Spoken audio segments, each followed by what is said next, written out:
এই মহিলা তার ধনুক নিয়ে লোকটির বুকে তীর ছুড়ে দেয়। তার শিষ্যের মৃত্যুতে গুরু খুবই চিন্তিত হয়ে পড়ে, কিন্তু সে কল্পনাও করতে পারেনি যে পরের মুহূর্তে নিজেই একটি তীর বিদ্ধ হবে। কিন্তু সে কোনো ব্যথা অনুভব করে না। লোকটি গুরুকে বলে যে মরার মতো ভান করে থাকতে। গুরু তখন বলে আমি তা করতে পারবো না। তারপর লোকটি মাটির উপর থেকে একটি পাথর তুলে নেয়। পাথরটি গুরুর মুখে স্পিডে ছুঁড়ে মারে। এবার মাংকিং পালা আসে।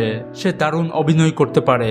তীর দিয়ে যখন তাকে আঘাত করে তখন সে প্রথমে ব্যথা পাওয়ার ভান করে, এরপর মাথা নিচু করে মরার মতো অভিনয় করে। সবচেয়ে অবাক করা ব্যাপার হলো সে সঙ্গে সঙ্গে এমন ভাবে পড়ে যায় যেন তার আত্মা শরীর ছেড়ে বেরিয়ে গেছে।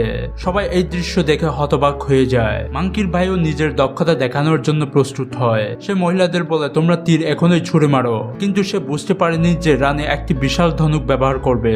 সে কিছু বোঝার আগেই 10,000 তীর ছুড়া হলো তার দিকে। শেষমেশ সব তীর তার শরীর ভেদ করে বেরিয়ে যায়। রানী আদেশ দেয় তাকে জঙ্গলে ছুঁড়ে ফেলে দিতে, কিন্তু রানী জানতো না যে মানকিন রাজা ইতিমধ্যে রাজ্যের একজন লোককে ঘুষ দিয়ে নিজের পক্ষ নিয়ে এসেছে। শেষ পর্যন্ত তারা রানীর শাস্তি থেকে রেহাই পেয়ে যায়।